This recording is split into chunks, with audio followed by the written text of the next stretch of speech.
చదువుతారా?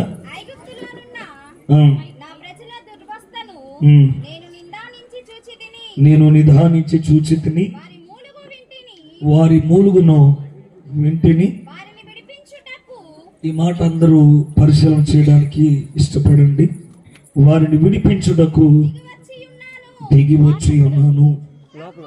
ఈ రాత్రి ఈ మాట చేత ప్రభు మనందరితో మాట్లాడునుగాక. ఆమేన్ చెప్పండి. రెండు చేతులు పైకెత్తి హల్లెలూయా. యేసు ప్రభువారు 2000 సంవత్సరాల క్రితం శరీరధారిగా ఆయన జన్మించిన రీతిని బట్టి ఈరోజు ఇంత అద్భుతమైన క్రిస్మస్ వేడుకలు జరుపుకుంటున్నాం. ఆయన కేవలం మానవ జీవితాన్ని పరిశుద్ధపరచాలన్న ఉద్దేశం, తండ్రితో సమాధానపరచాలన్న ఆలోచన, తిరిగి ఆయన కృపాసనం యొద్దకు మనము బహుధైర్యంగా మన తలలు పైకెత్తుకొని ఆయన యొద్దకు వెళ్ళాలన్నటువంటి ఆయన దయా సంకల్పం మానవ రీతిలో ఎంత ముఖ్య పాత్ర పోషించిందో ఆయన ఈ లోకంలో శరీరాన్ని దాల్చినప్పుడు మనకు అర్థమవుతుంది. ఈ చదివిన వచనములో చివరి భాగం ఏంటంటే, నేను విడిపించడానికి దిగొచ్చానన్నారు. ఆయన ఏం చేయడానికి? విడిపించడానికి. ఇశ్రాయేలీలు తమది కాని దేశములో 450 సంవత్సరాలు బానిసత్వపు శృంఖలాల మధ్యలో నలిగిపోతున్న కాలాలు. ఐగుప్తు దేశంలో వారు ఫరో చేత చాలా చిత్రవద చేయబడుతున్న పరిస్థితులు. వారు ఎంత గుడ్డు చాకరీ చేశారంటే, వారే కష్టపడి మట్టిని పిచ్చికి దాన్ని బంకమట్టిగా చేయాలి, ఆ మట్టిలో నుండి ఇటుకలు పుట్టించాలి. ఇటుకలు తయారు చేయడానికి, మట్టి విడిపోకుండా ఉండడానికి గడ్డిని కొయ్యాలి, కోసిన గడ్డి అంతా ఎండగట్టాలి, ఎండిన గడ్డి అంతా తీసుకెళ్ళి బంకమట్టిలో కలపాలి. ఈ బంకమట్టిలో ఎండుగడ్డి కలిపిన తర్వాత ఇటుకలు తయారు చేసేవాళ్ళు. తయారు చేసిన ఇటుకల్ని బట్టిలో పెట్టి కాల్చేవారు.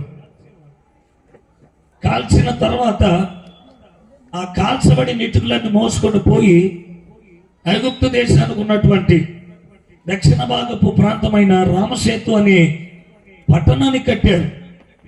మరి ఎంత ప్రయాసపడ్డారు కదా, ఎంత గొప్ప పట్టణాలు కట్టారు కదా.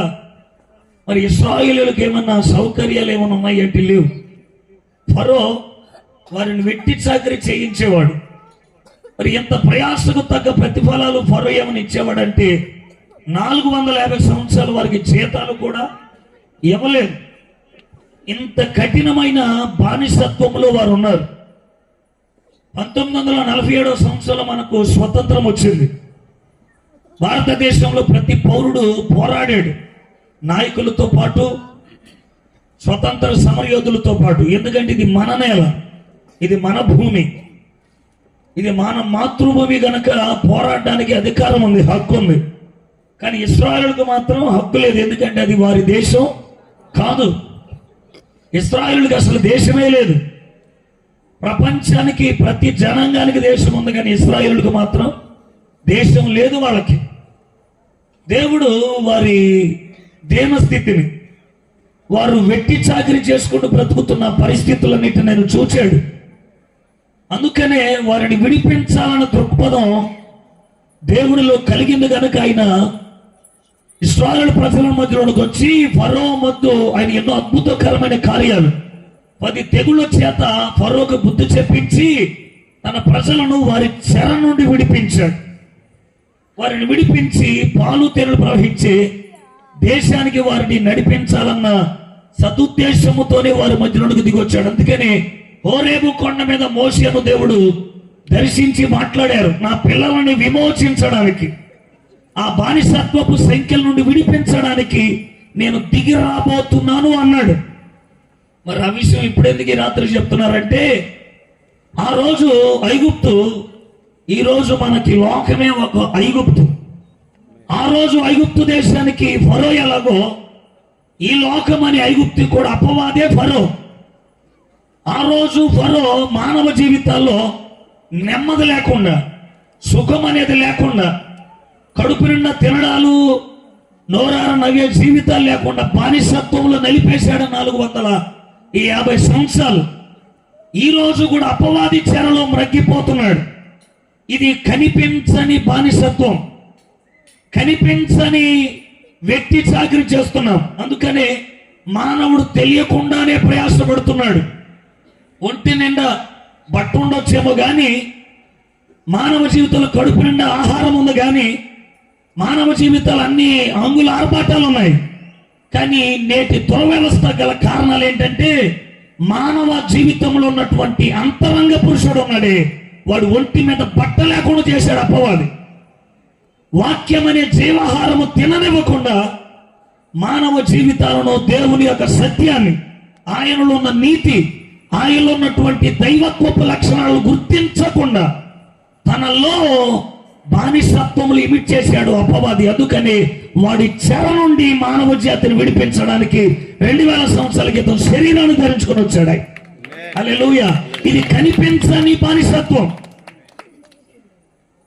అంటే చాలా మంది అనవచ్చు, మా ఇంట్లో మేమేముంటున్నాం, మా తిండి మేమే తింటున్నాం, మా బట్ట మేమే కట్టుకుంటున్నాం, మా పనులు మేమే చేసుకుంటున్నాం.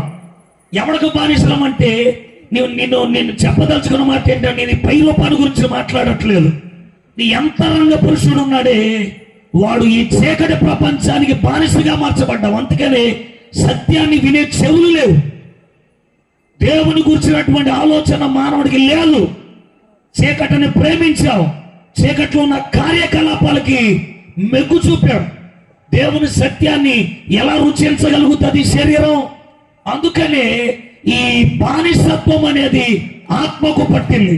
అందుకనే శరీరానికి 1947వ సంవత్సరంలో భారతదేశం స్వతంత్రం వచ్చింది, కానీ ఆత్మకు స్వతంత్రతను కలుగు చేయడానికి శరీరాన్ని దాల్చొచ్చాడు ఆత్మ అయ్యున్న దేవుడు. మనకు విమోచన కావాలి. ఆయన విడిపించడానికి రావడానికి ప్రధానమైన కారణాలు ఏంటంటే, మానవ జీవితాల్లో శరీరానికి చాలా తెప్పులు ఉన్నాయి, చాలా బాధలు ఉన్నాయి. ఏంటి? శరీరానికి వ్యాధులు, నెమ్మది లేని పరిస్థితులు, ఇది శరీరానికి సంబంధించిన రోగ రుగ్మతలు. కానీ శరీరం లోపల మానవ శరీరాన్ని దేనికైనా లొంగిపోయేలాగా చేసి మనసు దానిని కంట్రోల్ చేసుకునే సామర్థ్యం మానవ చేతిలో లేదు. మనసు మర్మమెరిగి ఉన్న దేవుడు మాత్రమే మనసు యొక్క ఆలోచనలు అదుపు చేయగలిగిన శక్తిమంతుడు ఆయన. అందుకనే హృదయానికి ఉన్న గాయాలు, మనసుకు ఉన్న కలవరాలు, శరీరానికి ఉన్న రోగ బాధల నుండి విడుదలను కలుగు చేయడానికి వచ్చాడు ఆయన. స్తోత్రం చెప్పండి. హల్లెలూయా.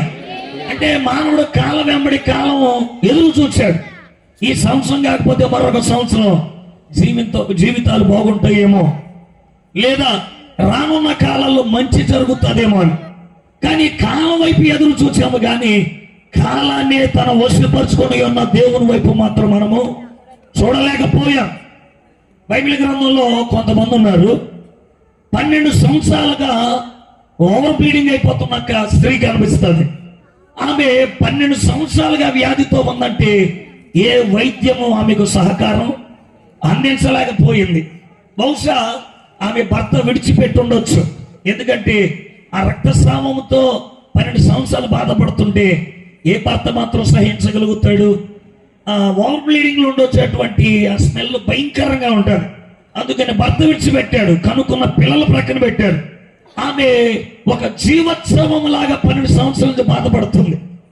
12 గంటలు గనక నాన్ స్టాప్ గా బ్లీడింగ్ అయితే శరీరంలో ఉన్నటువంటి కండరాల వ్యవస్థ బలహీనం అవుతాడు. 24 గంటలు గనక ఆగకుండా బ్లీడింగ్ అయింది అనుకో, మానవ శరీరాల్లో మిళితమై ఉన్నటువంటి ఈ బలహీనమైనటువంటి పరిస్థితుల నుండి కోమా స్టేజ్కి వెళ్ళిపోతాం. అదే 3 days గనక నాన్ స్టాప్ గా బ్లీడింగ్ అయింది అనుకో, అతడు చచ్చిపోవడమే కానీ వేరే బ్రతికే అవకాశాలు ఉండవు. కానీ 12 సంవత్సరాల నుండి ఆమెకి ఓవర్ బ్లీడింగ్ అయిపోతుందంటే ఆమె శరీరం ఎంత పాడైపోయి ఉంటుందో మనం ఆలోచన చేయాలి. ఆమె గ్రహించింది ఏంటంటే, ఇక చచ్చిపోతాను, నా జీవితానికి ముగింపేమో అనుకుంది. కానీ ఇలాంటి నిరాశలోనే ఒక ఆశ పుట్టింది. ఏంటంటే యేసును బట్టి. స్తోత్రం కలుగునుగా. ఏంటి యేసును గురించి ఆమెకి కలిగింది ఏంటంటే ఆయన స్వస్థపరుచు దేవుడు అంట. ఆయన గురించిన ఎన్నో వార్తలు విన్నది. ఆయన గురించినటువంటి సత్యాలు ఎన్నో ఆమె చెవులో పడ్డాయి. అందుకనే ఆమె ప్రభు దగ్గరికి వెళదామనుకుంది. అక్కడికి వెళ్ళిన తర్వాత ఆయన చుట్టూ చాలా జనసమూహాలు, చాలా మంది పురుషులు ఉన్నారు ఆ రోజుల్లో. ఆ రోజు గవర్నమెంట్ అధికారులతో పాటు పరిశీలు, శాస్త్రులు, సద్దుకైలు, ధర్మశాస్త్రాన్ని అవలంబించేవారు, ఆ రోజుల్లో పేరెన్నిక చేయబడిన వ్యక్తులు కూడా యేసును వెంబడించుకుంటూ వెళ్ళేవారు సాధారణమైన ప్రజలతో పాటు. ఈమె అక్కడికి వచ్చి తన బాధ చెప్పుకుందాం అనుకుంది. కానీ ఎంతమంది మగవాళ్ళ మధ్యలో నా వ్యాధి ఇది అని చెప్పుకోవడానికి ఆమెకి చిన్నతనం పుట్టింది. ఏ వ్యాధి అయినా చెప్పుకుంటుందేమో కానీ ఆ వ్యాధి గురించి ఆమె చెప్పుకోలేకపోయింది. అందుకనే వెనుతిరగాలన్న ఆలోచన పుట్టింది. కానీ ఆమెకి ఇలాంటి ఆలోచన వచ్చింది. దేవుడంటే తాను దేవుడై ఉన్నప్పుడు శక్తిమంతుడే, కానీ ఆయన ఒంటి మీద వేసుకున్న వస్త్రంలో కూడా ప్రభావం ఉండొచ్చు కదా అన్న భావం పుట్టింది ఆమెకి. గల కారణం ఏంటి? సీఎం ఉంటాడు, ఆ వ్యక్తి రాకపోయినా సరే తాను చేసిన సంతకానికి మాత్రం చాలా శక్తి ఉంటుంది. అవునా కదా? తాను సంతకం పెడితే ఓ మనుషుడు పెట్టిన అక్షరానికి ఎంత శక్తి ఉంటే ఆయన ఒంటి మీద ఉన్న వస్త్రానికి ఇంకెంత ప్రభావం ఉంటుందో ఆలోచించి. హల్లెలూయా.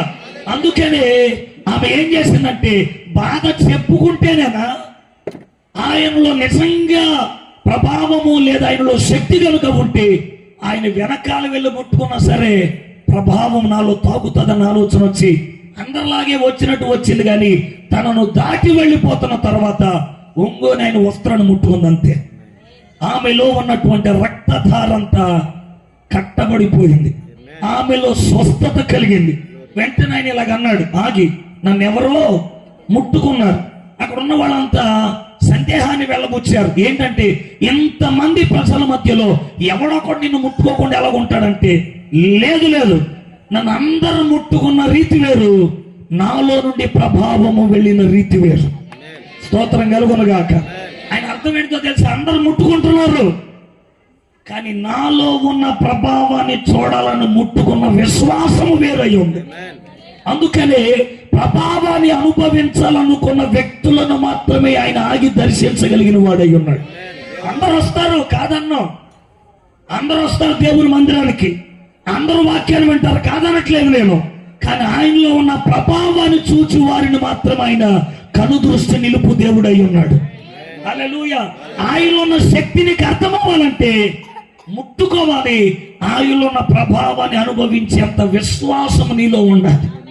ఒప్పోడంట వెళ్దామంటే కుదరదు.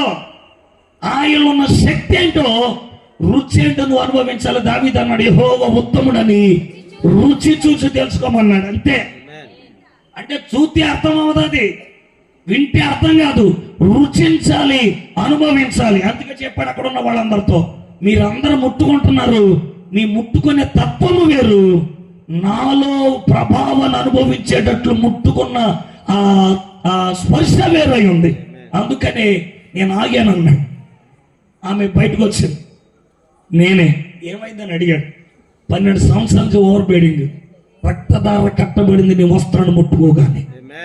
ఎందుకు అక్కడ ఈ విషయాన్ని అంతా వెళ్ళబొచ్చాలంటే, దేవుడిలో ప్రభావమే కాదు, ఆయన వస్త్రపు అంచులో కూడా ప్రభావం ఉన్నదని అవిశ్వాసులకు తెలియజేయడం కొరకు ఆయన అక్కడ ఆగాడు ఆ రోజు. హల్లెలూయా. నేను గొప్పోడని చెప్పడానికి కాదు, అక్కడ అవిశ్వాసుల కన్నులు తెరవాలన్న ఉద్దేశం, ఆమెను కించపరచాలని కాదు.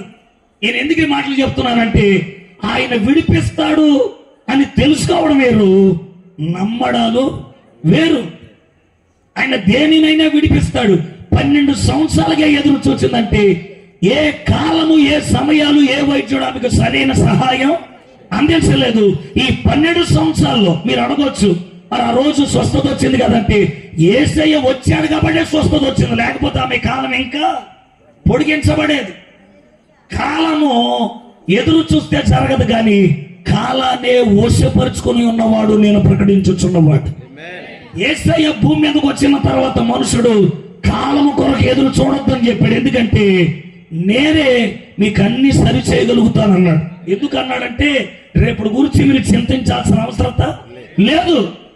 యేసు ప్రభు రానంత వరకు తిప్పలున్నాయి, బాధలున్నాయి. అందరూ రేపేంటి, వచ్చే నెల ఏంటి, వచ్చే సంవత్సరం ఏంటని. కానీ యేసయ్య పుట్టిన తర్వాత వచ్చిన వర్తమానం ఏంటో తెలుసా? నేడే రక్షకుడు మానవ జాతి కొరకు పుట్టేశాడని చెప్పేశాడు. అంటే అర్థం ఏంటి? రేపు గురించిన ఆలోచన మీకు లేదు. అందుకే నేను శరీరధారిగా వచ్చిన తర్వాత మీరు ఎందుకు చింతపడుతున్నారు? ఆకాశ పక్షులను చూడండి, అవి విత్తవు, కోయవు, గరిసెలలో దాచుకోవు. రేపటి కూర్చున్న చింత లేకుండా నిశ్చింతంగా బ్రతుకుతున్నాయి. కానీ మనుషుడే ప్రపంచ దేశాలన్నీ నెమ్మదిగా పడుకుంటే భారతదేశం వాడు విచిత్రంగా పడుకుంటాడు. ఇంగ్లాండ్ వాడు అంటాడంట తన భార్య మెడ మీద చెయ్యేసి, డార్లింగ్ ఐ లవ్ యూ, పొద్దు నుండి రాత్రి దాకా ఎంతో పని చేసావు అని నుదుటి మీద ముద్దెట్టి ఐ లవ్ యూ చెప్తాడంట. అమెరికా వాడు అంటాడంట ఐ మిస్ యూ డార్లింగ్ అంటాడంట. ఇలా ప్రతి దేశం వాడు ఏదో ఒకటి చెప్తే మన భారతదేశం వాడే పప్పు నానబెట్టావా అంటాడంట పడుకునే ముందు. ఏమంటాడు? పప్పు నానబెట్టావా, గ్యాస్ కట్టావా? పడుకునేటప్పుడు కూడా నెమ్మదోడది ఈ జీవితానికి. పడుకునేటప్పుడు ప్రశాంతం ఉంటాడు, అదే ఉండదు. లేచేటప్పుడు ఏమో ప్రశాంతత ఉంటుందా? పడుకునేటప్పుడు అదే బతుకు, లేచేటప్పుడు కూడా. అందుకే వచ్చి చెప్పాడు, చింత పడాల్సిన అవసరం ఏమి, భయపడొద్దు, ఏ నాటికి కావాల్సిన కృప రోజు నేను ఇస్తానన్నాడు. అనుదినము కావాల్సిన ఆహారం మాకు దయచేయమని ప్రార్థన ఎందుకు నేర్పాడు? రేపటిది ఇవ్వాలని నానబెట్టుకున్నాం కనుక. ఆకాశ పక్షులు చూడు, ఇల్లు ఎప్పుడు కడతాయి? ఇల్లు ఎప్పుడు కడతాయి అమ్మా? మనకి పెళ్లిళ్ళకి రెడీ అయ్యేటప్పుడు ఇల్లు కడుతుంటాం. ఎందుకు? ఇల్లు లేకపోతే పిల్లల్ని ఇవ్వడానికి కదా, అవునా కదా? కానీ ఆకాశ పక్షులు ఎప్పుడు కడతాయో తెలుసా? పిల్లల్ని కంటున్నామనే టైంలో ఇల్లు కడతాయి. పిల్లలు ఎగిరిపోయాక గూడు వదిలేసి వెళ్ళిపోతాయి. మరి మిగతా అంతా ఎక్కడ బతుకుతాయి అంటే ఆయన చేతి నీడలోనే బతుకుతాయి ప్రతి పక్షి. హల్లెలూయ. ప్రతిరోజు ఆహారం కూడా ఆయన ఇస్తేనే తింటాయి. దావీదు అన్నాడు, యోబు కూడా అన్నాడు, ప్రభువా నువ్వు గుప్పులు మూసిన రోజున అవి విచారంతో ఉంటాయి ప్రభు అని. ఆయన గుప్పులు విప్పేంత వరకు ఆయన వైపే సోతాయంట ప్రతి పక్షులు, ప్రతి జంతువులు, ప్రతి జలచరాలు. కానీ మనం ఆయన వైపు చూడం. బ్యాంక్ లెక్క, జోబు లెక్క, మన కళ్ళన్నీ ఇట్టే ఉన్నాయి కదా. ఓ రోజు చెట్టు మీద ఉన్న కోకిల పిచ్చుకొని ఇలా అడిగిందంట, ఏంటే ఇల్లు మానవులు ఎలా ఉన్నారు, పొద్దు లేచిన నుంచి రాత్రి పడుకునేదాకా అదే కాకి గోళాహం నెమ్మది తెలుసు జీవితానికి. ఆ ఇంటి ఆవిడేమో అరిసేస్తుంటాడు, ఈ ఆడదేమో అరవలేక చేతులు ఉన్న తాకల పాత్రలను ఇసిరేస్తుంటది. ఆ ఇంట్లోని ఇద్దరు శివుడు ముక్కోళ్ళు ఉంటారు, ఏడుతారు నవ్వుతారు కూడా ఎవరికి తెలియదు. అది ఒక రణరంగం లాగా ఉంది కొంప. అంటే పిచ్చుకంద ఎవడ కొంప ఎలాగుంటే మనకెందుకు, మనం బాగున్నాం కదా. అలా కాదు, అసలు ఎందుకు వీళ్ళు ఎంత కలవరంతో ఉన్నారు? నాకు తెలియని ప్రశ్న అది. కోకిలు అడుగుతుంది పిచ్చుకని. అప్పుడు ఇలాగన్నంట పిచ్చుక, ఏమో లేవే, మనకున్నట్టు పరలోకపు తండ్రి వాళ్ళకి లేడేమో అందంట. ఎవరికున్నట్టు? మనకున్నట్టు పరలోకపు తండ్రి వాళ్ళకి నిజమేనేమో, మనకు లేడేమో. అందుకే తిప్పలు. దేవుడు ఉన్నా సరే దేవుని చేర్చుకోలేక, ఆయన ప్రభావాన్ని అనుభవించలేక మనం ఈ తిప్పలు పడుతున్నాం. అందుకే అన్నాడు, మీరేం కలవరపడొద్దు, విడిపించడానికి దిగొచ్చాను అన్నాడు. ఆయన దేని నుండి అయినా విడిపిస్తాడు. ఏ బాధ నుండి అయినా సరే ముగింపు పలుకుతాడు ఆయన. చాలా రోగాలు ఉన్నాయి బైబిల్లో, ప్రతి దానికి సొల్యూషన్ ఇచ్చాడు ఆయన. గుడ్డోడికి కళ్ళు ఇచ్చాడు, చెవిటోడికి వినికినిచ్చాడు, మోగోడికి మాట్లాడే సామర్థ్యం ఇచ్చాడు, కుంటువాడిని ఆయన నడిపించాడు, పక్షవాయు రోగం కలిగిన వారిని బాగు చేశాడు. మానసికమైనటువంటి రుగ్మతల చేత వారు పాడైపోయి ఉంటే వారి స్థితిగతులను మార్చాడు. ఈవిల్ స్పిరిట్ చేత నడిపించబడి సమాధుల తొట్లో ఉన్న వారిని సమాజానికి అప్పగించిన గొప్ప దేవుడు ఆయన. ఈ లోకం ఎలాంటిదంటే ఎవరినైనా పాడు చేయాలంటే సమాధిలోకి వెళ్తుంది, ఎందుకంటే అక్కడికే తీసుకెళ్తుంది తెలుసు సమాజానికి. కానీ దేవుడు యేసు ప్రభువు ఎందుకు వచ్చాడంటే సమాధిలో ఉన్న జీవితాలని సమాజానికి ఆశీర్వాదకరంగా చేయడానికి వచ్చాడు. ఎందుకు? మనిషి సమాధిలో కాదు ఉండాల్సింది, సమాజాల మధ్యలో ఉండాలి. అందుకనే ప్రతి దాని నుండి విడిపించడానికి వచ్చాడు. మనసు యొక్క బాధ నుండి విడిపించడానికి వచ్చాడు. గతం చేసిన గాయాలు, గాయం వల్ల చేల్చబడిన హృదయాలు, లేదా హృదయానికి అయినటువంటి ఈ కలవరాలు, శరీరానికి పట్టి ఉన్న ప్రతి బాధ నుండి విడిపించడానికి ప్రభువు వచ్చాడు. ఆయన విడిపించగలిగిన సమర్థుడంటే సమర్థుడే. కాలం కొరకు ఎదురు చూశాం, కానీ కాలం మాత్రం మనకేమీ చేయలేదు. మానవుడు కాలాన్ని ఎంత ప్రేమించాడో చెప్తున్నారు, వినండి. పొద్దున్నే లెగుతాడు, లెగ్గానే ఎవడన్నా తుమ్మాడు అనుకో, చెయ్యదో జీవితం లెగుతూనే తుమ్మిన్నాను అంటాడు. నీకు వినపడతలేదు కానీ ఈ ప్రపంచంలో నువ్వు లెగుతున్నప్పుడు కాదు, అడుగు అడుగులో తుమ్ముతానే ఉన్నాడు ఒక్కొక్కడు. అవునా కదా? మనకి వినపడతా అంతే. ఎవడో చెప్పాడు తుమ్మితే వెళ్ళొద్దురని, నల్ల పిల్లి ఎదురొస్తే వెళ్ళొద్దురని, విధవరాలు ఎదురొస్తే వెళ్ళొద్దని, గొడ్రాలు ఎదురొస్తే వెళ్ళొద్దని. ఒక మనిషి మరొక మనిషి శాపంగా ఎందుకు మారతాడు? అందరము దేవుని చేతులను సృజించబడిన మనుషులమే. దేవుడు ఎవరిని చెడ్డగా కలుగు చేయలేదు. ఆదికాండం 1వ అధ్యాయం అంతా చదవండి. దేవుడు అంతా చేసిన తర్వాత ఇది మంచిది అనుకున్నాడు. దేవుడే మంచి అనుకుంటే నువ్వేమనుకుంటున్నావు?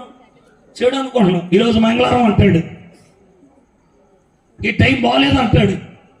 కాలం వెంబడి కాలం అయిపోయి చూసాం. కానీ ఈ రాత్రి యేసు ప్రభువు ఎందుకు ఈ లోకానికి వచ్చాడంటే, ఏ కాలము కొరకు ఎదురు చూస్తున్నావో ఆ కాలము తన వశములోనే ఉంచుకొని వచ్చాడు ఈ లోకానికి. ప్రకటన గ్రంథం 1వ అధ్యాయం 8వ వచనం చదవండి. ఆ మాట ఉంటుంది, అల్ఫాయు ఓమేగాయు నేనే, వర్తమాన కాలములోను భూత కాలములోను భవిష్యత్ కాలములలో ఉండువాడను నేనే అన్నాడు. ఎన్ని కాలాలు? 3 కాలాలు. మరి మిగతా వాళ్ళకి 3 కాలాలు లేవంటే లేవు. ఎందుకంటే యుగానికి ఒకడు వచ్చాడు, కానీ ప్రతి యుగంలో ఉన్నది యేసుక్రీస్తు అన్న సత్యం ఈ రాత్రి నువ్వు తెలుసుకోవాలి. యుగానికి ఒకడు ఉన్నాడు ఒకప్పుడు. ఈ యుగం నుండి ఆ యుగం వరకు ఒకడు, ఆ యుగం నుండి మరొక యుగం వరకు మరొకడు అని చాలా చరిత్రలు చెప్పాయి. కానీ ప్రభు ఏమన్నాడంటే, ఆది నుండి అంతము వరకు నేను మొదటి వాడను, నేను కడపటి వాడను, యుగానికి ఒకడు వచ్చిన వాడు కాదు, ప్రతి యుగానికి నేనే దేవుడినై ఉన్నాను అన్నాడు. ఎంత అద్భుతమైన దేవుడు ఎక్కడున్నాడు? మొన్నటిదాకా జగన్ గారు పరిపాలన చేశారు, ఇప్పుడేమో చంద్రబాబు నాయుడు. ఆయన చేసిన పని ఈయనకి నచ్చదు, మళ్ళీ ఈయన దిగుతాడు, ఎవడో ఎక్కుతాడు. మళ్ళీ ఈయన చేసిన పని ఆయనకి నచ్చదు. రాష్ట్రం ఇలాగే ఉంటుంది, ఒక్కడి చేతిలో ఉంటే అద్భుతంగా ఉంటుంది. నేను రాజకీయ పరంగా మాట్లాడుతున్నా, మీకు అర్థం అవ్వడానికి. ఒక వ్యక్తి చేసిన పని మరొక వ్యక్తికి నచ్చదు. యుగాలు ఒకడు ఉన్నాడు అనుకో, ప్రతి యుగం చండాలం శాతమే. అదే అన్ని యుగాల్లో ఒకడు ఉన్నాడు అనుకో, ఆయనకి అన్నీ తెలుసు, ప్రతి కాలంలో ఏమేమి జరుగుతూ వచ్చిందో. అందుకే అన్నాడు పరిచయాలతో, నేను అబ్రహాము కన్నా ముందున్నాను అన్నాడు. అయిపోలా అని అన్నారు. ఎన్నా కుడితే నీకు 50 కూడా లేవు, అప్పుడే అబ్రహాం కంటే ఉన్నాను. ప్రతి యుగంలో ప్రతి కాలంలో ఉండువాడు ఆయన. అందుకే నాకు ముందు కానీ నాకు వెనుక కానీ మరొక దేవుడు స్టేట్మెంట్ ఎవడిచ్చాడు? ఎలాగా? నేను ఈ యుగం నుండి ఆ యుగం వరకు అన్నాడు ఒకడు, ఇంకోటి ఈ యుగం నుండి అది దిగిపోయాక నేను ఎక్కాను అన్నాడు ఒకడు. కానీ యేసు ప్రభువు అన్ని యుగాల్లో ఒక్కడై ఉన్నవాడు. అందుకనే ఆదాము తెలుసు, ఈ రోజున్న మనిషి సంగతి కూడా ఆయనకి తెలుసు. అందుకనే బైబిల్లో మీరు చదివితే ఆదాము దగ్గరికి వెళ్ళిన మన లైఫే కనబడుద్ది, అబ్రహాం దగ్గరికి వెళ్ళిన మన జీవితాలే కనబడుతుంది. ప్రతి యుగానికి మన జీవితాలు ముడిపెట్టిన మహానుభావుడైన. అందుకనే ప్రేమతో చెప్తున్నాడు, 3 కాలాల్లో నివసించువాడు. చెప్పండి, ఎన్ని కాలాలు? ఏంటిదా కాలం? వర్తమానం, భూతం, భవిష్యత్ కాలం. 3 కాలాలు కదా. జరిగిన కాలం, జరుగుతున్న కాలం, జరగబోయే 3 కాలాలు. మరి మనం ఏ కాలంలో ఉన్నట్టు? ప్రస్తుత కాలం. అది ఏ కాలం? జరుగుతున్న కాలం. జరిగిపోయిన కాలం ఎవరిది? అలా చూస్తున్నారా? జరిగిపోయిన కాలం ఎవరిదమ్మా? ఇలాగే మాట్లాడుకుని చచ్చిపోయినాడు. జరిగిపోయిన కాలం చాలా మంది తెలియట్లేదు. జరుగుతున్న కాలం ఎవరిది? మంది. అది కూడా చెప్పలేకపోతున్నాం ఏంటి? ఈ కాలం ఎవరిది? మంది. మరి ఆ కాలం ఎవరిది? చచ్చిపోయినాడు. భయం వేస్తున్నట్టుంది వీళ్ళకి. మరి సాగు అంటే ఎవరికైనా అందుకే చెప్పాడు తినొద్దురా సత్తావరా అని.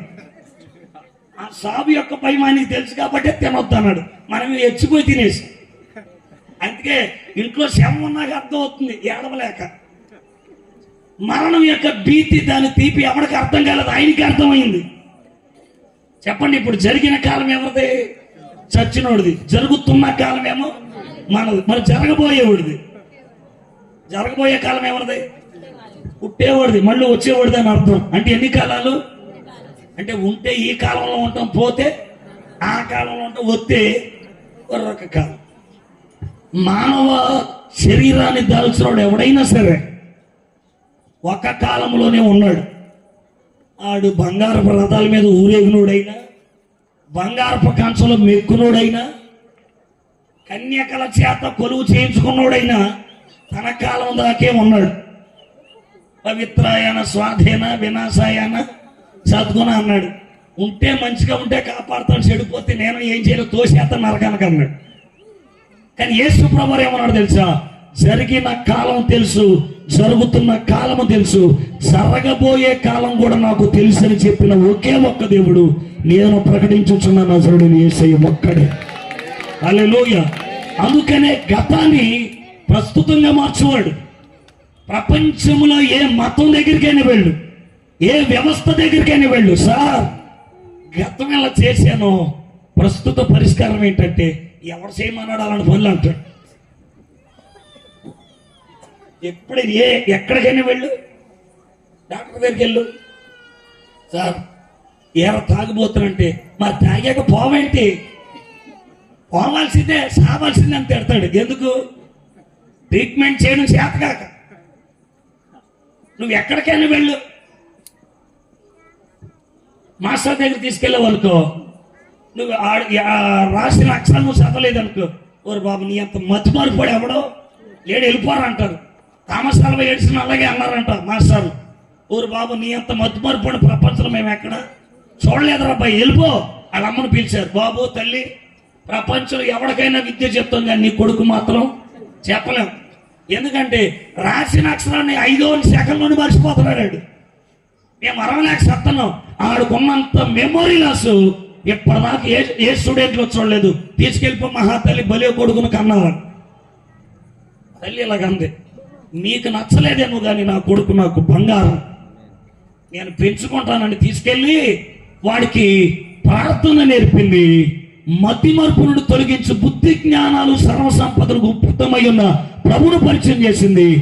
ప్రపంచాన్ని వెలిగించిన అద్భుతమైన బల్బును కనిపెట్టాడు థామస్ అల్వా ఎడిసన్. బుర్రలేడు, మతి లేనోడు, ప్రపంచానంతా వెలిగించాడు. దేనిని బట్టి? గతం మహిమకరంగా మార్చువాడు ఒక్కడే, ప్రభు ఒక్కడే. అందుకే చెప్తున్నాను, నువ్వు ఏ వ్యవస్థ దగ్గరికైనా వెళ్ళి ఎక్కడికైనా వెళ్ళు, కానీ క్రీస్తులో ఉన్న గొప్పతనం ఏంటంటే ఎప్పుడో చేసిన చెడును కూడా ప్రస్తుతానికి పరిశుద్ధపరిచి మహిమకరంగా వినియోగించే అద్భుతమైన దేవుడు. విరిగిపోయిన వస్తువులు లోకానికి నచ్చవేమో, కానీ పగిలిపోయిన ప్రతి పాత్రను తన చేతులకు తీసుకొని మరలా నూతన పరిచే పరమ కుమ్మరైన. అందుకని 3 కాలాలలో నివసించాలి దేవుడు. ఎన్ని కాలాల్లో? విడిపించాలంటే ఒక కాలానికి చెందిన జీవితాలు విడిపించకూడదు, గతానికి చెందిన జీవితాన్ని కూడా ఏం చేయాలైనా విడిపించాలి. ఎందుకు మాట చెప్తున్నానంటే, ఒక పేషెంట్ అని డాక్టర్ దగ్గర తీసుకెళ్ళామనుకో, డాక్టర్ గారు అంటాడు ఒక అరగంట ముందు తీసుకురావాల్సింది, వీడు స్టేటస్ ఏంటో నాకు తెలిసేది, వీడు చచ్చిపోతాడు తీసుకెళ్ళిపో అంటాడు. ఎప్పుడు తీసుకురావాలంట? అరగంట మనకు చెప్తే ఎప్పుడో తీసుకెళ్లే వాళ్ళంగా. వాడు చెప్తూ మనకి ఒక అరగంట ముందు వస్తే ఈ ప్రాణానికి నేను హామీ ఇచ్చామని అంటాడు. అరగంట తెలియకే కదా ఈ తెప్పలు మనకి. అది యేసు ప్రభు దగ్గరికి వచ్చామంటే, ప్రభు అరగంట అయిందంటే అరగంట కాదు 6 యుగాలైనా సరే ఎప్పటికీ మహిమకరంగా మార్చేస్తాడు ఆయన. అందుకనే యాయిరు కుమార్తె చచ్చిపోతే ఊరోళ్ళు అందరూ వచ్చి అన్నారు యాయిరు దగ్గరికి, యాయిరా ఇంకా ఎవరి కోసం ఎదురు చూస్తున్నావు, బాడీ డీకంపోజ్ అయిపోతుంది, దుర్వాసన వచ్చేస్తుంది, తీసుకెళ్ళిపోతాం. ఎందుకు? కాలం వెంబడి కాలం వైపు చూస్తే పరిస్థితులు మారవు అన్న సంగతి మానవుడు తెలుసు. అందుకనే 3 కాలాలను వశపరుచుకున్నవాడు యాయిరు కుమార్తె దగ్గరికి వచ్చి అన్నాడు, చిన్నదానాలు ఇమ్ము అన్నాడు. అంతే. జరిగిన కాలానికి వెళ్ళి ఆమె ప్రాణాన్ని తీసుకున్నాడు. ఎందుకంటే చనిపోయిన వాళ్ళు ఎక్కడికి వెళ్తారని చెప్పాను, జరిగిపోయిన కాలానికి వెళతారు. ఆ కాలానికి ఆయన వెళ్ళాడు. జరుగుతున్న కాలంలో ఆమె శరీరంలోనికి ఆమె ప్రాణాన్ని మరలా ప్రవేశపెట్టి జరగబోయే భవిష్యత్తుతో ఆమె జీవితాన్ని ప్రభు ఆశీర్వాదకరంగా చేశాడు. అందుకని యేసుక్రీస్తు ఈ లోకానికి కావాలి. చాలా మంది అనుకుంటున్నారు ఆయనతో మాకు పని లేదని. చాలా పని ఉంది సార్.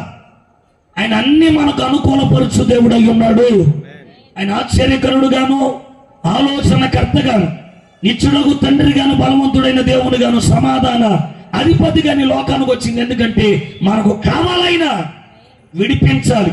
శరీరానికి రోగం ఉందా, దాని నుండి విడిపించాలి. హృదయానికి గాయాలు ఉన్నాయా, వాటి నుండి విడిపించాలి. మనసుకు కలవరాలు ఉన్నాయా, వాటి నుండి విడిపించాలి. ఇక్కడద కానీ అక్కడద కానీ దేనిని బట్టి బాధ ఉందా, దాని అన్నిటి నుండి అయినా విడిపించాలి. కనుక్కున్న పిల్లల లేదా కనుక్కున్నటువంటి ఆ కుమారుని బట్టు లేదా కూతురుని బట్టు, కట్టుకున్న భార్యను బట్టు, భర్తను బట్టు, కని పెంచి పెద్ద చేసిన తల్లిదండ్రులను బట్టి కానీ, ఉంటున్న దాన్ని బట్టి కానీ, లేని దాన్ని బట్టి కానీ, ఇల్లును బట్టి కానీ, సంఘాన్ని బట్టి కానీ, సమాజాన్ని బట్టి కానీ, ఏ బాధ అయినా సరే వాటన్నిటి నుండి విడిపించగలిగిన శక్తిమంతుడు యేసు ఒక్కడే. అందుకే చెప్పేశాడు ఏమని, తన ప్రజలను వారి పాపాల నుండి రక్షించడానికి, విడిపించడానికి వచ్చాడు ఆయన యేసు.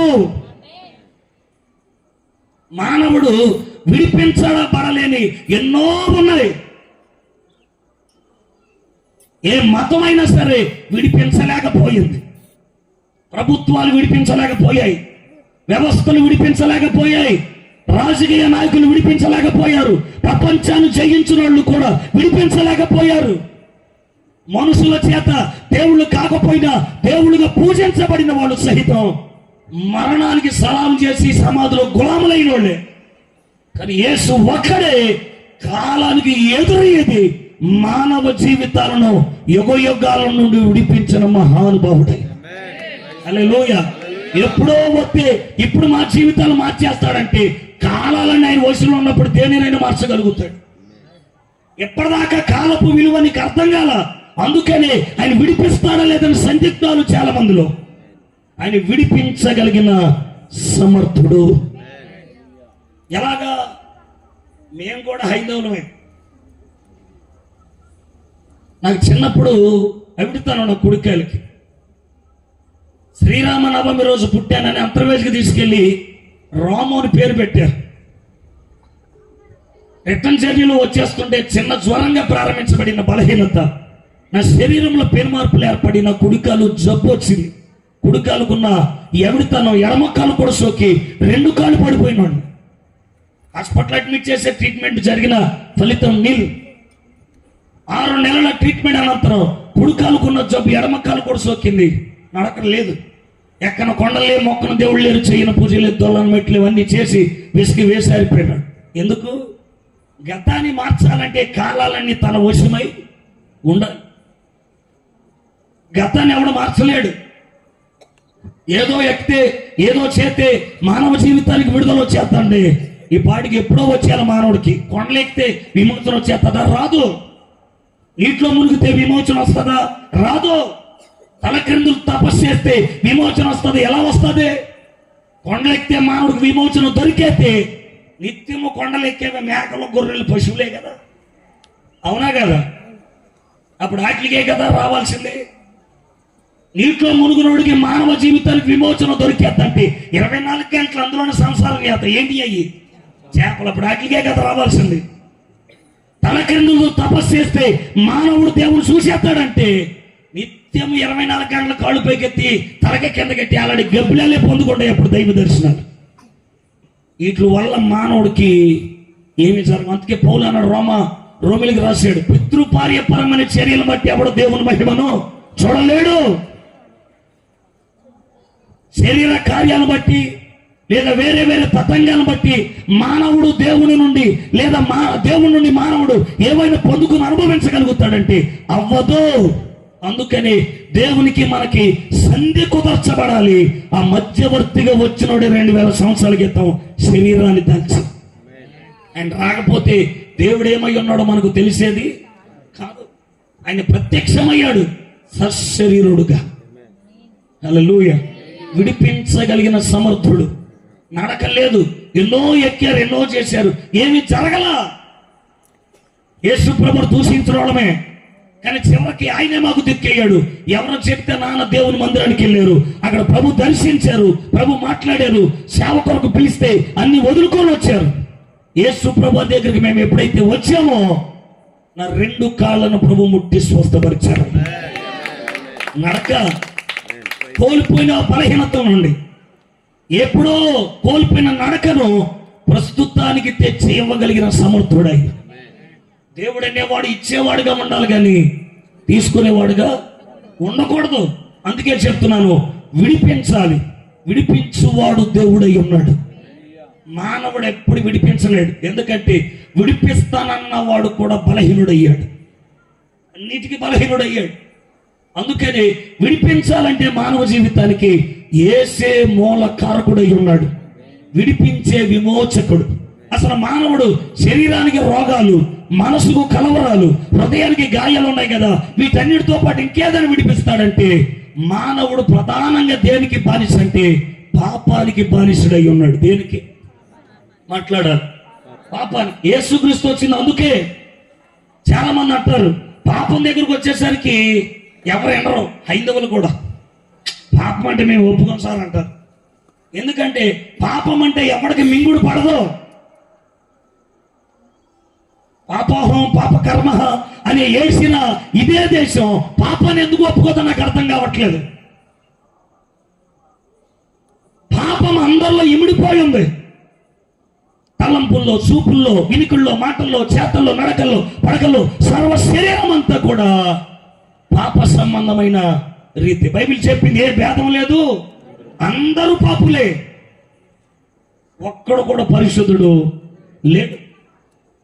అందరు పాపులై ఉన్నారు, అందరిలో అవిధేయతలు ఉన్నాయి. మరి యేసు ప్రభువులు అంటే ఏ అవిధేయత లేదు. ఎందుకంటే ఆయనలో కామము, క్రోధము, మదము, మత్సరము, లోభము అని అరిష్టాలు జయించిన అతి మహాపరిశుద్ధుడు నేను ఆరాధించుచున్నాను. పాపాన్ని విడిపించాలంటే ముందు ఆయన ఏముండకూడదు, పాపం ఉండకూడదు. వ్యక్తులారా వింటున్నారా? పాపం నుండి విడిపించాలంటే ముందు ఆయన ఏముండకూడదు, ఉండకూడదు. అందుకే డాక్టర్ రోగికి ట్రీట్మెంట్ చేసేటప్పుడు ముందు తను చేయాల్సినటువంటి గ్లౌజెస్, శానిటైజేషన్స్ అన్నీ ఏర్పాటు చేసుకున్న తర్వాత భద్రతతో వస్తాడు పేషెంట్ దగ్గరికి. లేదంటే ఆ రోగం అతడు కూడా సోకుతుంది. యేసు ప్రభువు ఏ సిద్ధపాటు చేసుకొని రాలేదు. ఎందుకంటే అసలు ఆయనలో పాపము అనేది లేదని వాక్యం చెప్తుంది. ఆయనలో పాపం లేదు, అందుకని ఆయనకి ఎటువంటి ప్రొటెక్షన్ అవసరం లేదు. ఆయనలో ఉన్న పరిశుద్ధతకి పాపం ఆమె లక్కైల్ని నిలబడగలుగుతుంది. అంత హోలీ పర్సన్ ఆయన పరిశుద్ధుడు అనే ఒక్క పదం ఉచ్చరిస్తే చాలు పరలోకం ఇలా ఊగిద్దంట ఆయన ముందు. అంత ప్రభావం ఉంది ఆయన పేరులో. కాదు నేను చెప్పేది, ఆలయంలో ఉన్న ఒక వ్యక్తిత్వం. పరిశుద్ధుడు అనే పదం ఉచ్చరిస్తే చాలు దేవదూతలు గడప కమ్ములు పునాదులు ఇలా ఊగుతాయంట.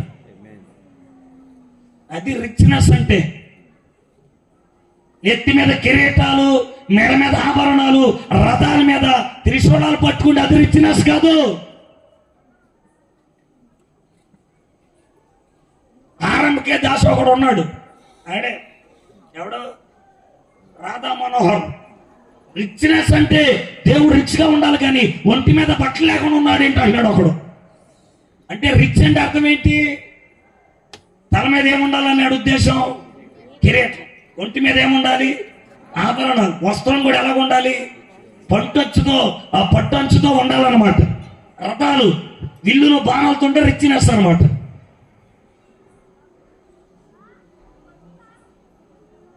అలాగైతే అల్లూరు సీతారామరాజు చేతిలో కూడా ఉన్నది ఏంటిది? అవునా? మాట్లాడు. ఈ మధ్యన ప్రపంచ పోటీలకు వెళ్తున్నారు బాణాలు ఇచ్చుకొని. అప్పుడు వాళ్ళని ఏమనాలి అంటే ఒంటి మీద ఉంటే రిచ్చా? ఆ లెక్కన డబ్బున్నవాడు కూడా రిచ్ గానే ఉన్నాడుగా. అప్పుడు దేవుని రిచ్నెస్ మానవ రిచ్నెస్ ఒకటవుతుందిగా. రిచ్నెస్ అంటే ఒంటి మీద ఉన్న ఆభరణాలు బట్టి కాదు, క్యారెక్టర్ ఉండాలా, పరిశుద్ధత. అది రిచ్నెస్ అంటే. ఆయన కనుసైగుతోనే ప్రపంచాన్ని శాసించే రిచ్నెస్ ఉండాలా. నీటి మీద అడుగు పెడితే నేల మీద నడిచినంత సౌకర్యం ఉండాలా. అది అసలైన రిచ్నెస్. ఆగు అంటే ఆగాలి. సముద్రాలు రిచ్నెస్ అంటే ఇలా ఉంటుంది. యేసుక్రీస్తులో ఉన్నటువంటి రిచ్నెస్ నీకు అర్థం అవ్వాలంటే ప్రకటన గ్రంథం 4వ అధ్యాయం మొత్తం చదువు. ఆయన ఎంత భోగవంతుడో నీకు అర్థమవుతుంది. కిరీటాలు పెట్టుకుని ఉన్నాడా, లేదా ఆయన బంగారు ఆభరణాలు ధరించుకుని ఉన్నాడంటే నీవు ఆరాధించే ఒంటి మీద బంగారం ఉందేమో, నేను నడిచే పరలోకం కిందే బంగారం ఉన్నది. హల్లెలూయా. ఒంటి మీద బంగారం ఏంటి? రోడ్లే బంగారం చేశాడు. అది ఏది రిచ్ రాసినప్పుడు? హల్లెలూయా. ఇది సిమెంట్ రోడ్డే, అది సిమెంట్ కట్టడం అంతేనా? ఇది సిమెంటే, ఇది రోడ్డు అనాలా పొడాది అనాలి, ఏదనాలి? రెండు కట్టబడిన పదార్థం ఒకటే. మరి రిచ్నెస్ ఎక్కడ ఉంది ఇందులో? పాపం యొక్క మునివేళను సహా పెకిలించాలంటే ముందు ఆయనలో పాపము ఇముడి ఉండకూడదు. 7:26 హెబ్రీయులకు రాసిన పత్రిక. ఆయన పవిత్రుడును నిర్దోషి నిష్కల్మషుడు, పాపంలో చేరక ప్రత్యేకముగా ఉన్నవాడు, ఆకాశ మండలము కంటే మిక్కిలి హెచ్చైన వాడు, ఇట్టి మన ప్రధాన యాజకుడు, మనందరికీ సరిపోయినాడు. బైబిల్లో సోలమితి అని ఒక అమ్మాయి ఉంది. చెప్పండి ఎవరు తెలుసా మీకు? ఎప్పుడు మీ ఇంటికి రాలేదు కదా, అలా చూస్తున్నా. సోలమితి ఏముంది? నా ప్రియుడు ధవళవర్ణుడు, రత్నవర్ణుడు, 10,000లో ప్రేమించింది కాబట్టి ధవళవర్ణుడు అంటుంది. తన వశం చేసుకోవాలన్న ఆశతో ఉంది కనుక నా ప్రియుడు అని పలుకుతుంది. సోలమితి ఇలాగ అంటుంది, నా ప్రియుడు ధవళవర్ణుడు. అంటే ధవళము అంటే అర్థం ఏంటంటే తెలుపు అని అర్థం. చెప్పండి ఏంటిది? అంటే ధవళవర్ణుడు అంటే అర్థం ఏంటంటే నలుపు అనే పాపములేమి తెలుపుతో ఉన్నటువంటి అద్భుతమైన మహాపరిశుద్ధుడు.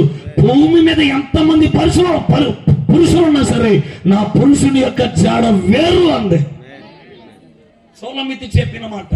నా ప్రియుడు అతి ధవళవర్ణుడు. అవునా? సోలమితి నిజంగానే నువ్వు ఆరాధించి సేవించే ఆ ప్రియుడు నిజంగానే ధవళవర్ణుడు అంటే నీ ఒక్కతే కాదు, మాకు చాలా మంది రుజువులు కావాలంటే సోలమితిని తీసుకొని రోమా గవర్నర్ అయిన పిలాతు దగ్గర తీసుకెళ్ళి, పిలాతు గారు ఈమె తన ప్రియుడు గురించి చెప్తుంది, తన ప్రియుడు ధవళవర్ణుడు అంట, మరి ఆ ప్రియుడికి నువ్వు తీర్పు తీర్చావు కదా, ఏం చెప్తావు అని అంటే, అవును నిజంగానే ఆయన ధవళవర్ణుడు, ఆయనలో నాకు ఏ దోషం కనబడదు అంటాడు. హల్లెలూయా. ఈలోపు పరుగున వచ్చినటువంటి పిలాతు భార్య చెప్పింది, సోలమితి మాటే నిజము, ఎందుకంటే ఆయన నిజంగానే నీతిమంతుడని చెప్పింది. ఎవరో? పిలాతు భార్య. అంటే సోలమితి చెప్పింది కరెక్టే. స్తోత్రం కలుగునుగాక. అక్కడే కాదు, సోలమితిని తీసుకెళ్లి సిలువలో వేలాడుతున్న ఇద్దరు దొంగల మధ్యలో నిలబెట్టి సోలమితి ఎలాగంటుంది తన ప్రియుడు గురించి, మరి నువ్వు కూడా ఆయనతో పాటు సిలువ వేయబడ్డావు కదా, మరి ఆయన మాటలో గాని ఎక్కడైనా తేడా కనబడిందా అంటే, అయ్యి బాబు నేను పొందిన శిక్షకు నా నేరాలు కారణమేమో గాని ఆయన పొందిన శిక్షకు ఏ పాపం కారణం? ఆయన పాపము కనబడలేదు నాకంటే. అంటే అప్పుడు సోలమితి మాట నిజమై ఉన్నది. హల్లెలూయా. అదే సోలమితిని తీసుకొని, అదే పిలాతుని తీసుకొని, పిలాతుని భార్యను తీసుకొని, ఆ తర్వాత సిలువ వేలాడబడిన ఆ దొంగను కూడా తీసుకొని, ఈ అందరం తీసుకొని రోమా సైన్యాధిపతి దగ్గర తీసుకెళ్తే, అయ్యా గెత్సేమనే తోట నుండి కల్వరి గొల్గోత మెట్ట వరకు ప్రక్కలో పల్లెడు పోటు పొడిచిన వరకు నువ్వే కదా ఆయన పక్కన ఉంది. చెంపల మీద కొట్టినప్పుడు, ఉమ్ము ముఖం మీద వేసినప్పుడు, వెనకాల తల్లి ముందుకు వచ్చి ఎవడుతున్నాడని అడిగినప్పుడు, నెత్తి మీద ముళ్ళ కీరటం పెట్టి రెల్లి పెట్టి కొట్టినప్పుడు వాళ్ళు పొట్టపొట్ట కొరికాడా, పిడికిలేం బిగించాడా, ఉరుమురుమేమో చూశాడా అంటే, అయ్యి బాబోయ్ ఎంత శాంతపురుడు నేను ఎప్పుడు చూడలేదు, నిజంగా నేను దైవ కుమారుడై ఉన్నాడు అన్నాడు. ఎంతమంది చెప్పారు ఏమని? ఆయన నిజంగానే ధవళవర్ణుడు, ఆయనలో దోషం లేదు, పాపం లేదు. నిజమే. సంఘాన్ని చీల్చి రథాలకు కట్టి గుర్రాలకు కట్టి ఈడ్చుకెళ్ళిన సౌలు పౌలుగా మార్చబడిన తర్వాత చెప్పిన మాట ఏంటంటే, ఈ నిర్దోషి అయిన దేవుణ్ణి, తన సంఘాన్ని హింసించిన హింసకుణ్ణి, దోషకుణ్ణి, హానికరుణ్ణి, పాపులలో నేను ప్రధాన పాపినేమో గాని ఆయన పవిత్రుడు, నిర్దోషి, నిష్కల్మషుడు, పాపుల్లో చేరక ప్రత్యేకముగా ఉన్నవాడు, మానవ జాతి యావత్తు పాపమును విడిపించగలిగిన సరిపోయిన దేవుడని స్టేట్మెంట్ ఇచ్చాడు. ఎంతమంది చెప్పారు ఆయనలో ఏమి లేదని? ఇప్పుడు పాపం నుండి విడిపించగలిగిన సమర్థుడే. అవునా కదా? చెప్పండి. పాపము నుండి ఏం చేయగలుగుతాడు ఆయన? విడిపించగలిగిన సమర్థుడే. ఎందుకు? పాపం మానవ జీవితంలో ప్రధాన పాత్ర పోషించింది. అసలు ఈ పాపం ఎక్కడ పుట్టింది? ఏదేను తోటలో. చెప్పండి, ఎక్కడ? మాట్లాడాలి మీరు. ఏదేను తోటలో పాపం పుట్టింది. ఎలా? దేవుడు 5 దినాలు కష్టపడి విశ్వమునంత కలగజేసి 6వ రోజున ఆదామును కలగజేశాడు. ఆదామును కలగజేసిన తర్వాత కొన్ని రోజులు గడిచాయి. మళ్ళా దేవుడు ఇలా కనుక్కున్నాడు, ఆదాము ఒంటరిగా ఉండడం మంచిది కాదు, ప్రతి పక్షికి ప్రతి జంతువుకి జతలు ఉన్నాయి, కానీ ఆదాము ఒక్కడే ఉన్నాడని ఆదాములో నుండి హవ్వను కూడా కలగజేశాడు. ఇరువురిని ఆశీర్వదించి ఇలాగన్నాడు, మీరు ఏలికలుగా ఉండండి, ఈ ఏదైనా తోటను సేద్యపరచండి, ఈ మంచి చెడులో తెలివనిచ్చే వృక్ష ఫలాన్ని మాత్రం తినొద్దు అని చెప్పాడు ఆయన. ఆ మాట చెప్పాడు ఆయన. ఈ పండు తింటే నిశ్చయముగా మీరు చచ్చెదరు అని ఈ మాట చెప్పగానే వాడు సరే ప్రభు అన్నారు. సరే, ఆయన వెళ్ళిపోయేవాడు. మళ్ళా ప్రతి ఉదయం ప్రతి సాయంకాలం ఏదైనా తోటలోనికి దిగొచ్చేవాడు. ఇలా కొనసాగుతూ ఉంది. తాను చెట్టకోతి వనమంతా చెరిపినట్టు అపవాదిగాడు చెడిపోతే లూసిఫర్ గాడు ఇప్పుడు మానవ జాతిని కూడా చెరపాలనుకున్నాడు. అందుకు ఎలా చెరపాలి? ఏదేను తోటలో ఉన్నటువంటి ఆదాము వాళ్ళు మోసపోచలేరు, ఎందుకంటే వారు మహిమ శరీరాలతో ఉన్నారు. ఏదేను తోట దేవుని వశమై ఉన్నది. ఎలా వెళ్ళాలి? అందుకని అపవాది ఎత్తుగాడు ఏం చేశాడంటే ఏదేను తోటలో ఉన్నవాడినే వినియోగించాడు. ఎవడాడు? సర్పం. భూ జంతువులలో అది యుక్తి కలిగి ఉండేది, మాట్లాడే ఆ వరం ఉన్న దానికి. బల్లి పాకినట్టుగా కాళ్ళు ఉండేవి, దేవుడు చెప్పించిన తర్వాత కాళ్ళు పోయాయి అనుకోండి, వేరే విషయం. ఇలాగా సర్పమును బేరసారాలాడాడు. ఏమని? ఇదిగో ఆపతో నేను మాట్లాడాలనుకుంటున్నాను, కొంచెం నీ మనసులోకి నీలోనికి అవకాశం ఇస్తామంటే సర్పం అంది, లేదు లేదు, నన్ను కలగజేసినోడుకు నేను నమ్మక ద్రోహం చేయనంది. ఏదేం తోటలు అలాగే పాకుతామంటావు కానీ నోరు ఇచ్చాడు కానీ ఎందుకు ఉపయోగం? అదే నువ్వు నా మాట అన్నావు అనుకో, నా శేఖర సామ్రాజ్యానికి నేను రాజుని చేస్తానంది. ఎవరిని మాట్లాడాలి? అందుకే కదా సర్పం లొంగిపోయింది అపవాది మాటలకి. సర్పం ఏం చేసిందంటే అపవాదికి లొంగిపోయి అపవాదికి అప్పగించేసుకుంది, వశపరుచుకుంది. అందుకే ప్రపంచ దేశాలు ఏ మూలకెళ్ళినా సరే ఆడే కనబడతాడు పడగెట్టి. ఆడే మనోళ్ళు ఏం దిగు అంటాడు, ఆడికి ఏం సింహాసనం వేసి కూర్చోబెడితే ఈ ఎలా దిగుతాడు? ఇక దిగడం. ఆ ఘట సర్పాన్ని దించే కాలం రాబోతుందని ప్రకటన గ్రంథం స్పష్టంగా వ్రాయబడి ఉంది. హల్లెలూయా. నువ్వు దిగమంటే దిగరాడు, అసలు ఆయన వచ్చి దిగమంటే దిగుతాడు. దానిని తునకలుగా నరకబోయే కాలం దగ్గరలోనే ఉన్నది. ఘట సర్పం ఏమైంది? ఘట సర్పంగా మార్చబడింది. దేవుని సంతానాన్ని మృంగాలను చూస్తుంది, కానీ దాని పని జరగదు, జరిగి తీరదు. ఎందుకంటే దానికి అడ్డుకట్ట వేయగలిగిన సమర్థుడు నా దేవుడే. హల్లెలూయా. సర్పం అప్పగించుకుంది, అపవాది లోపలికి వచ్చాడు. సర్పంలో నుండి హవ్వ దగ్గరికి వెళ్ళాడు. ఆదాము ఏదైనా తోటలో సేద్యం చేస్తున్నాడు, హవ్వ దగ్గరకు వచ్చింది. హలో, ఏం చేస్తున్నాం అంది. ఏం చేస్తాం, ఇలాగే ఉన్నానంది. కాదు, ఆ పండు ఎందుకు తినొద్దు అన్నాడు మీ దేవుడు అంటే. ఆ పండు తింటే మేము సత్తామంటాను. కాదు, ఆ పండు తింటే నువ్వు అసలు చావవు తెలుసా అంది. నీ కనులన్నీ తెరవబడతాయి. అసలు ఆ పండు ఎందుకు తినొద్దు అన్నాడు తెలుసా? అందులోనే ఉందే దేవరహస్యం, పిచ్చిమాలోకం అంది. ఎందుకు? ఒక క్వశ్చన్ రేజ్ చేశాడు. ఆ పండు ఎందుకు తినొద్దు అన్నాడంటే ఆ పండు నువ్వు తింటే ఏమైపోతావు? 3వ అధ్యాయం చూడండి, ఆదికాండం. వాడు వేసినటువంటి ఒక విత్తనం. ఆదికాండం 3వ అధ్యాయము 4వ వచనం. మీరు చావరు, మీరు వాటిని తినుదినమున మీ కనులు తెరవబడిననియు మీరు మంచి చెడులను ఎరిగిన వారి. అది కాదు, ఎలాగంట మాట్లాడాలి. ఏం పర్వాలేదు, బైబిల్ ఉన్నాయే, బయట వాళ్ళకి కాదు. మన లేఖనం టు లేఖనం మాట్లాడుకుంటున్నప్పుడు డే టు డేరే ఉండాలి. స్తోత్రం కలుగును గాక. చెప్పండి, డూ ఆర్ డై అంటే అలాగే ఉండాలి. హల్లెలూయా. ఎలాగైపోతారంట? మేము మాట్లాడుకుంటున్నా. అసలు ఎందుకు ఆ క్వశ్చన్ వేసిందో చెప్పనా, మీకు అర్థం అవడానికి, మీకు కొంచెం లోతుకి వెళ్ళడానికి మాట చెప్తున్నా. అవ్వ దగ్గరకు వచ్చాందే అప్పవాది పిచ్చమాలోకమా, మీ ఆయన ఏమో దేవుళ్ళు ఉండి వచ్చాడు, నువ్వేమో మీ ఆయన ఉండి వచ్చావు. మీ ఆయనకో రూలు నీకో రూలా? అసలు ఈ పండు తినేస్తే మీ ఆయన దేవుళ్ళు ఉండి వచ్చాడు కనుక దేవుడు అయ్యాడు. ఈ పండు తింటే నువ్వు కూడా ఏమైపోతావు? లింగ భేదం చూపించి లీక్ చేసింది అసలు సీక్రెట్. ఆదాముకి ముందు లింగ భేదం లేదు సార్. దేవుడు ఆత్మయ్య ఉన్నాడు, ఆత్మకి ఏ భేదం చూపించకూడదు. ఎందుకంటే దేవుడు అంటే పురుషుడు అని అర్థం కదా. అక్కడ ఇతిహి దేవహ అన్నారు. దేవహ అనేది శక్తి, ఇట్స్ ద పవర్. ఆ దేవహ అనే పదానికి ప్రథమ విభక్తులుగా ఉన్నటువంటి డూను చేర్చారు. ప్రథమ విభక్తులు అంటే అర్థం ఏంటంటే మొదటిది అని అర్థం. దేవుడు ఎలాంటోడు?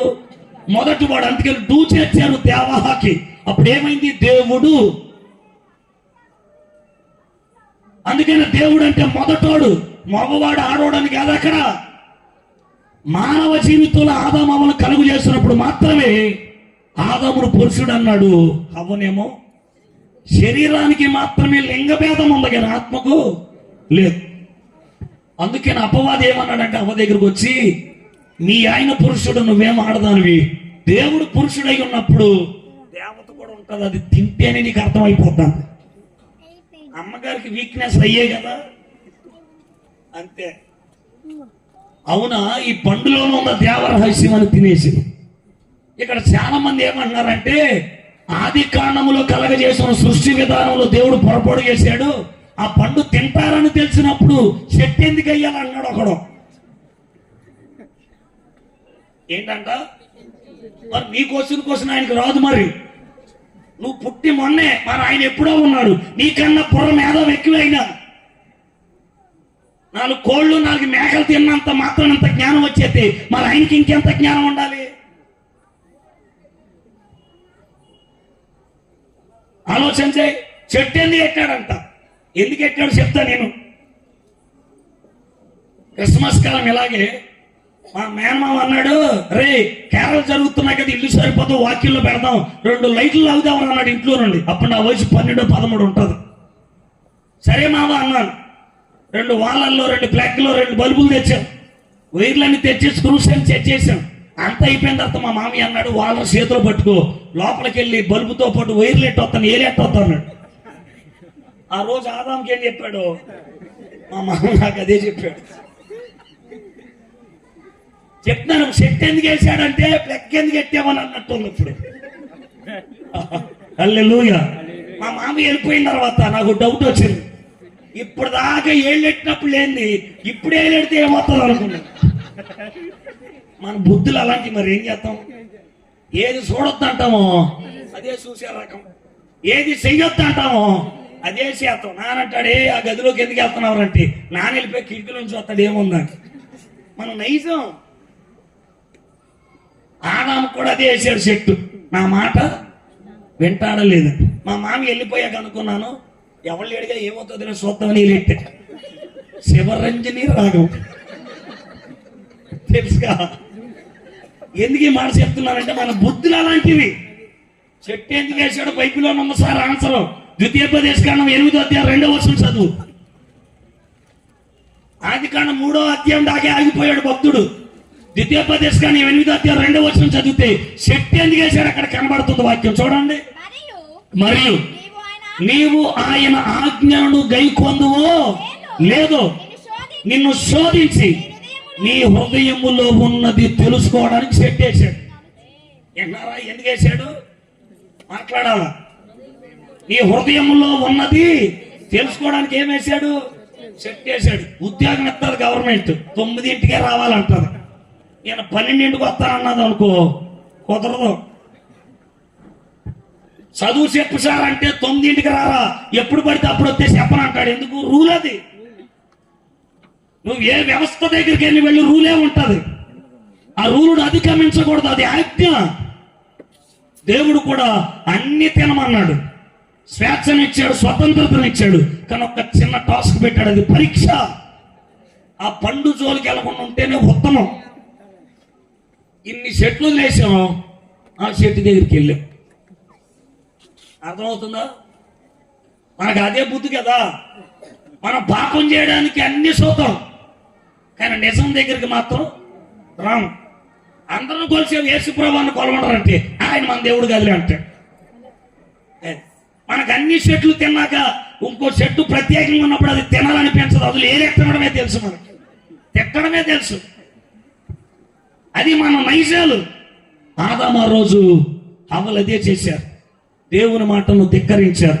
ఆ పన్ను ఎందుకు పెట్టాడంటే తింటారా లేదా, నా మాటను గౌరవిస్తారా లేదా. వాళ్ళ మనసులో ఏముంది? వాళ్ళ మనసులో ఏముంది? తినొద్దన్న పండు తినాలని ప్రేరేపించింది ఎవడు? అపవాది. వాడు ఇప్పుడంతే, పొగేతాడు అంతే. ఒక ఆవిడ ఇలాగ అన్నట్టు ఒక దైవజుడి దగ్గరికి వచ్చి, అయ్యా పెళ్లి చేశారు కానీ నా కొంపకి ఎసరెట్టేశాడు అపవాది గారు అందంట. భాస్కర్ దగ్గరికి వచ్చి, శేఖరమణి గారు అని శ్రీనివాసన్ గారు నాన్నగారి దగ్గరికి వచ్చి, పెళ్లి చేశారు కానీ అపవాది కూడా వచ్చి నా సంసార జీవితానికి ఏం పెట్టాడంట?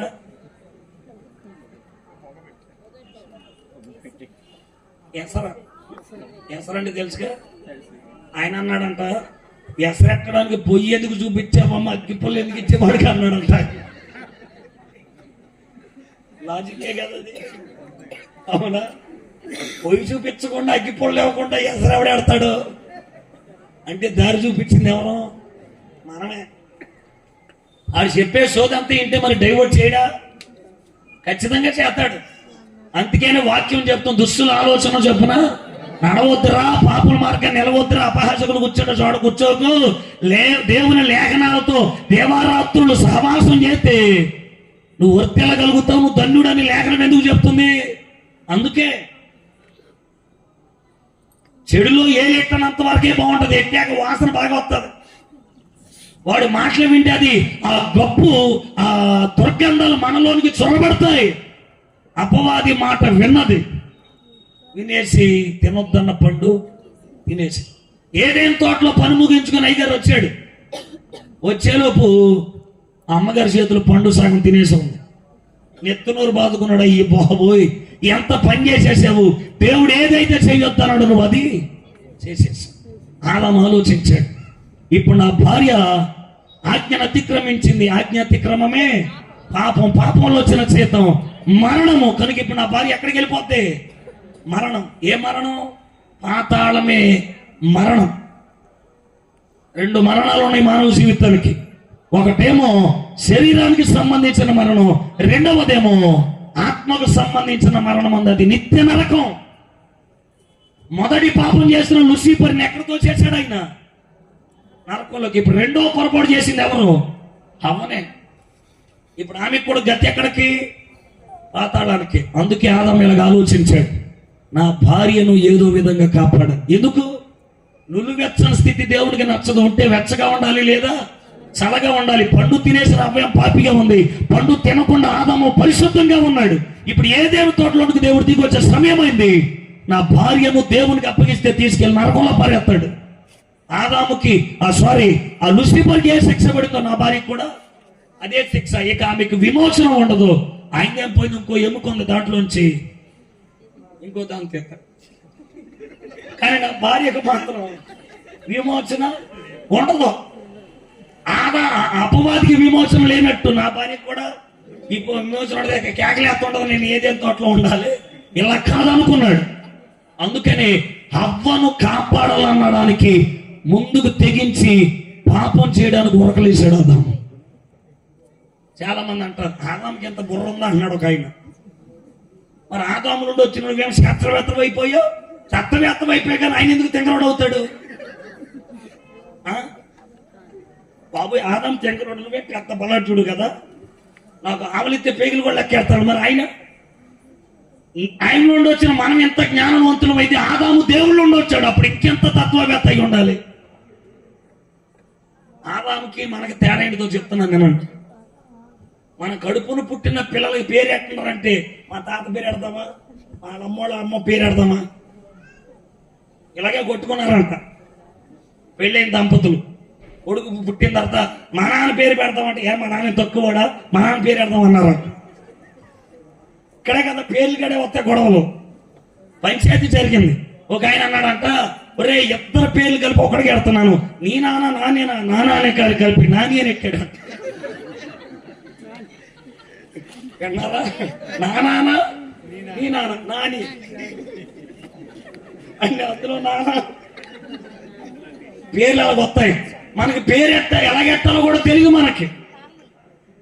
కానీ ఆదాము ప్రతి పక్షికి ప్రతి జంతువుకి పేరు పెట్టిన తత్వవేత్త అయి ఉన్నాడు. హల్లెలూయా. చప్పలు కొడుతూ ప్రభువుని స్తుతించండి.